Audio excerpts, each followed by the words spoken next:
First thing you're going to want to do is when you approach the screen of the ATM, it will greet you. Now, when you touch the screen, it'll do nothing, meaning you have to tap or insert your card to actually get started with the ATM. Now, once you've actually inserted or tapped your card, if it has this feature, keep in mind all cards do not have the tap feature. You want to enter in your PIN if it is a debit card or requires a PIN for just alt ATMs in general.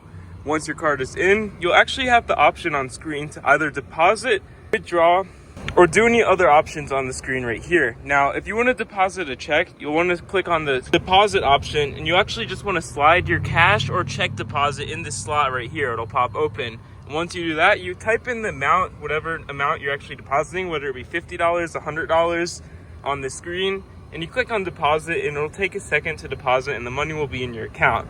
Now, if you want to get cash, you can simply choose the cash option, and you'll actually get your cash dispensed right here, depending on how much you want, and it will take it off your card. Now, keep in mind, if this is not your bank, there will be about 3 or 4% fee. And if you need help, there is a phone right here or an ID scanner if you want verification, just because it might not think your card is acceptable. But that's all you want to do to use this ATM.